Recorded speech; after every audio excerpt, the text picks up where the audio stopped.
Bonjour. So something peculiar popped up this week. I'm saying this week, it's kind of last week now, but anyway. Two Batman books. Both very worthy, both very nicely. One thing I will say about DC is that they don't I know they're doing a million Bat books every month. That they know that it's their top seller. And you know what? I wish that Marvel would pay attention because you guys know that Marvel is what I've grown up with and what I love if you follow any of my videos. And if you are, by the way, thank you so much. You know, always, I have to say it every video, thank you so much if you're following my videos. If you're commenting, please comment. Whether you're reading something I've missed, I'd love to get some recommendations from you guys. So I can't get everything. I know some weeks it looks like it does, but I just can't anyway. And you sexy subscribers, thank you so much. I really do appreciate it. And I had to separate out this week. I had to separate out the Batman books because, like I say, one thing DC is doing is the quality, the writers, and you know generally the writers and artists they're putting on the Batman books, whether they're the Elseworlds or the future, like the Batman Beyond stuff, whatever they're doing with Batman seems to be their top of the shop. Whereas Marvel, with Amazing Spider-Man, that's the only equivalent I can find. There's plenty more. There's plenty more, really. If you're gonna, it's got to be Avengers, hasn't it? It's got to be Captain America, which has just been released, so we'll see. We'll see about that one. I know they've been mucking about with Punisher and Daredevil.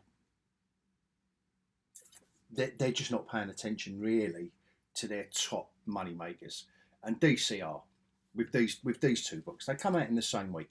But what I'm finding interesting is that this Batman and Robin book, and I did enjoy it. It's a Joshua Williamson and Simone Di Maio on the artwork. Issue one I'm assuming in an ongoing. Well, for as long as anything's ongoing nowadays in the comic book world. And this bad boy, which is more of an Elseworlds. When we do the deep dive, I'm going to see if we can pick up like the rain, this beautiful cover on this beautiful artwork. Look at that. And this is Raphael. Now, I don't know how to pronounce his name, but when I read it, I want to say Grandpa. So this is Raphael Grandpa. It's a the question and what this video is about is what makes your best Batman. Now, this is just based on comic books, but these are two opposite ends of the spectrum. And what it kind of did for me, and we're going to do a deep dive on both of these books because they are both worthy. Because I'm going to tell you the one I prefer doesn't mean that it makes the other one no good. Because it's just I'm a geeky old hog. It's a very modern take on the character, but I prefer the other one. I prefer, spoiler alert. This is the one I'm going to tell you and show you why I prefer it. Because do you know what? I like my Batman dark, grim, gritty. I don't want him jumping around with his son. In a Gotham that is, basically New York or Chicago, really. And there's not, it's Batman light for me. And well, let's get into it. If that's intrigued you, let me show you why. Why these are both worthy of your money. To be fair. Both these Batman books, there's nothing wrong with them. I will continue to buy both of these books. but one so outweighs the other. And I know it's only a limited series as well. The Gargoyle of Gotham, the one I'm telling you, the dark one, my grandpa. But nevertheless, they are both worthy. So let's get into it after the scroll.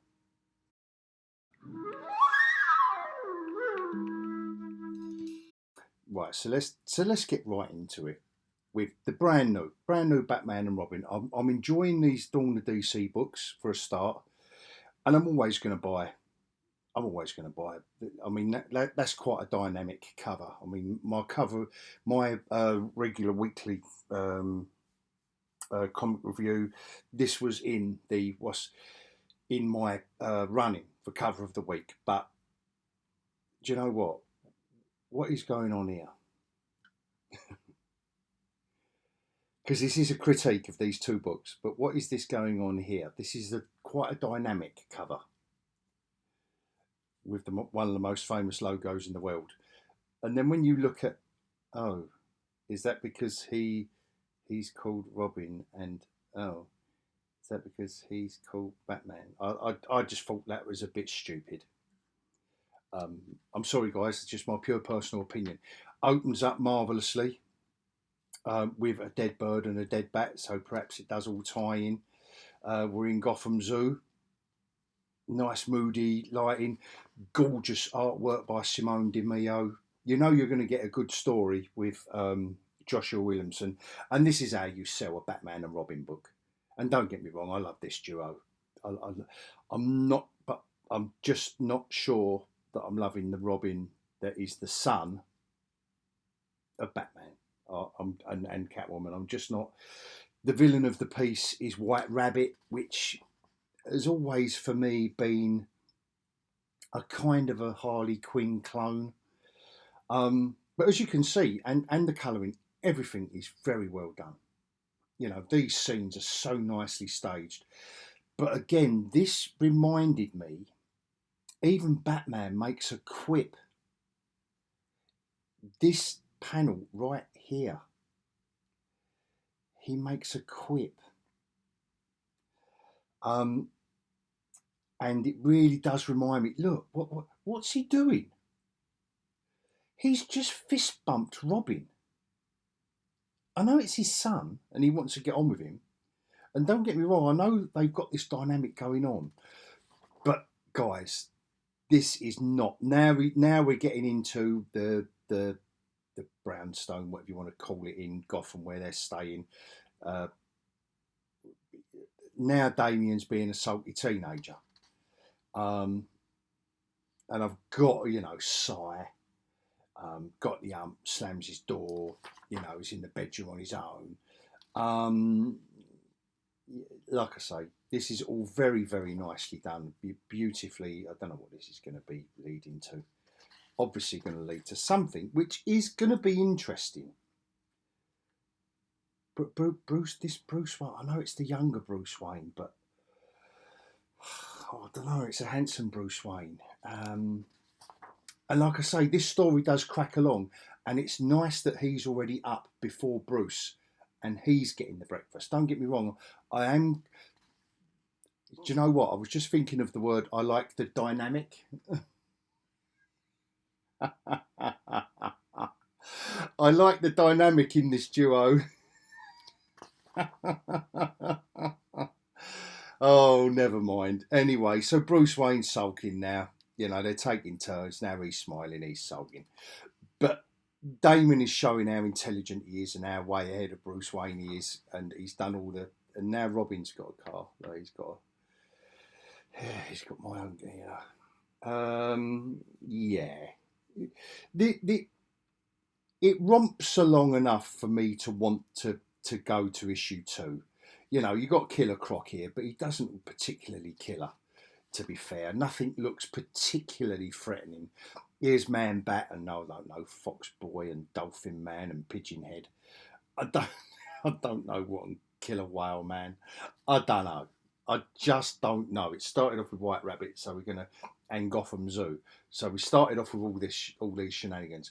But look, I will say there's a mysterious sniper here, which is nice. Love, just nice artwork, and I like the light on the, just that shadow on the scope and a couple of things and yeah. So like I say, this is all very nicely done, and I do hope this does resonate with a modern audience. See, even this even this gothic bit, the gargoyle doesn't really work within this kind of and this art style. Simone Di Maio, I love this art. I think this is great art, and it's along the lines of Dan Mora, Sean Murphy. You know, these are great artists, and when they get the good colorists, um, and here we go, he's been attacked by a load of bats at the end of the issue. So it's a good establishing. That is a good establishing first issue of a new comic that will probably only run 12 issues anyway, or 8, but like whatever the run is, because that's what modern comics do. But that's just a personal annoyance of mine, because God knows how many Batman and Robin comics I've got. But the Dawn of DC run, this is still a welcome addition. That is still head and shoulders above a lot, and it hurt. You know how much it hurts me to say it. A lot of Marvel stuff. It's still head and shoulders above a lot of Marvel stuff. They can really take a leaf out of DC's book at the moment. But this is the bad boy that is a bit of me. This is my Batman. Now I don't know if you can see with my camera, this cover, it is just the Batman is glossed, and they do, at least they do give us. I know it costs some dough when they do these prestige format books, Marvel and DC, but how Batman is in gloss, and I just don't know if you're going to be able to pick up the rain. There is just a drizzle of rain across this cover that I just thought was a beautiful detail, absolutely beautiful detail. And then when you get inside, you know you're in for, you know, this is slightly Elseworlds. You couldn't do this month on month. So I'm not saying, I know I'm doing a comparison video, but you can't, well, no, you can't. You couldn't keep this up month by month, because look at the Gotham he sets up. And this is the Gotham I love. Raphael Grandpa. He sets up, and this reminds me of the movie Seven, that Dave Fincher look and feel. And the first few pages are just going through the rot of Gotham. They're talking about the drugs and prostitution, and it's a very adult take. And it is Black Label. I think it's Black Label. Yeah. So it's going to be an adult take, and they're obviously making something, and we're introduced to a new villain. And look at this beautiful artwork and how it's done. It just brings us to, and this is the first time we see Batman, when these two characters go down into the basement to get more chemicals to make the TNT. They're making TNT. They're making dynamite. Look at that. As a backlit, love it. That's my Batman. I like it gothic. I like it violent. He starts going through all of the villains here, and I know this is kind of like a European-esque style. You know, the extreme violence of it all. You know, like 2 bloodstone fingers after he's just poked the eyes out, and our new villain, and a very, very, look, just showing us. Look at that. If that was a movie, what it's showing us, and just 2 claw hammers. And I know that's been you know, it's something that's been used before, but yes, love this take on Batman.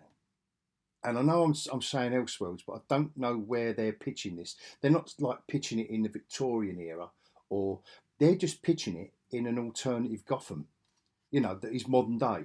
There's nothing oldie-weldy about this apart from the art style. There's nothing oldie-weldy. The villain, there's obviously a hang-up from when he was a kid, and this is the mystery that Batman has to solve. It's the mystery of this child that was affected by this cartoon when he was a kid. and that's what leads to him being this. I just love this art style, and it is so creepy and gothic that you can't look. And he does Batman in. This is obviously like a take on early days Batman, but I just love this stuff.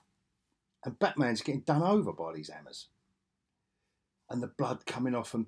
But what was interesting me this week is how much of and it doesn't go very well.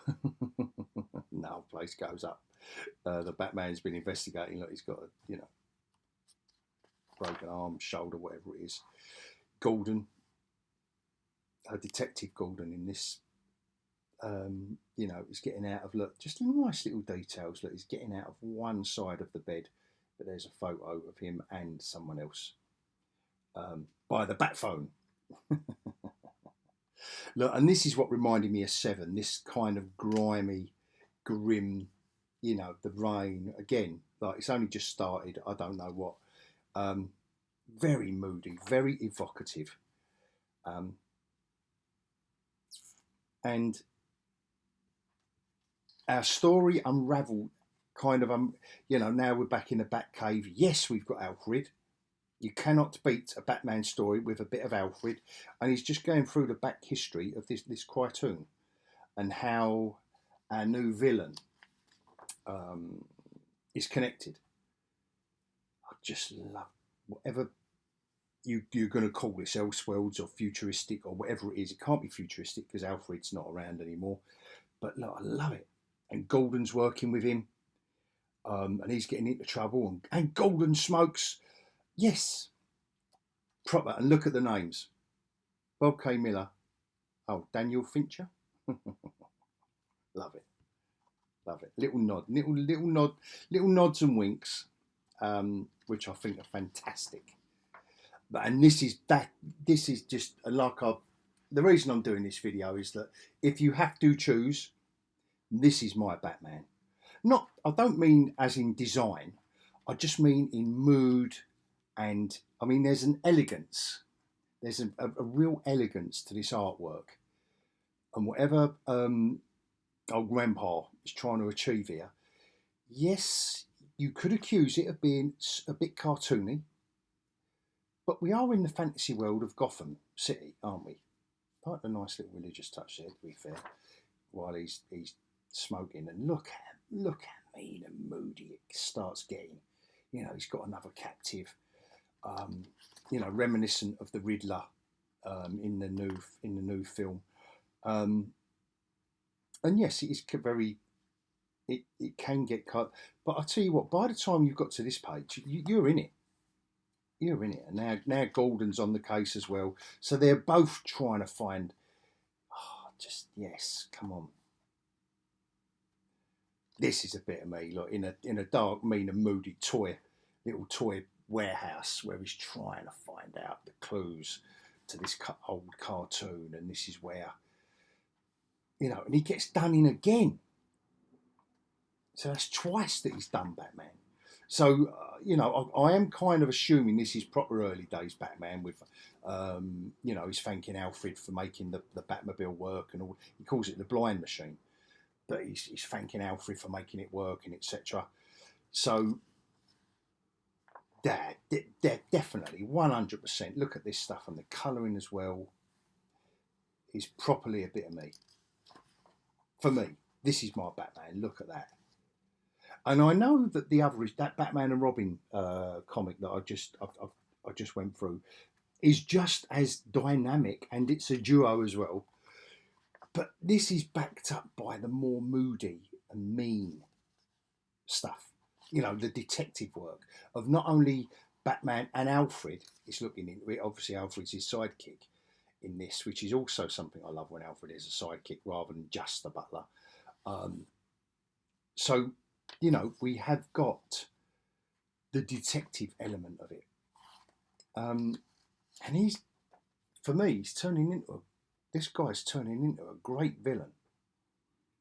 A great villain. He's like a Joker-esque kind of villain, but we're in his kind of, where are the explode, yeah, love it.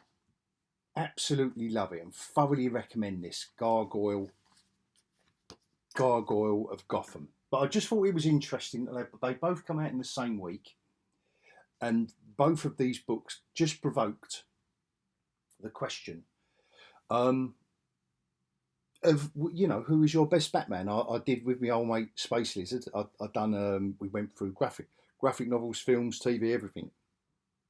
Who's your best Batman? I think everyone has got a different opinion, which is all good. But once again, I'm saying that this one, when you make Batman, like in Detective Comics, Ram V, particularly at the moment, in the past year or so, has done some great, like heavily gothic material for Batman. That's it. That's for me. But that doesn't mean that this isn't any good. This for a new generation. Obviously, we're talking Black Label versus something that needs to be mass market. That symbol there. You can't sell T-shirts to kids and pajamas on the back of something like that. I understand that. But for me, nah, not with a little Robin Dicky Bird and a little bat flying. And it's father and son. Batman, that's not the time for me in superheroes. There's other families in the DC universe they could explore that with. Marvel does it with Fantastic Four, exploring the family. Anyway, I'm going to leave it there. I will try and make it, as short and as sweet as I can. I hope you enjoyed that one. Let me know if you did. And I can do some more, let me know if you want to see something else like for me to have a little comparison with. If there are other characters about with such a stark contrast in releases. And on that note, as always, anyone who's followed me this far, thank you so much.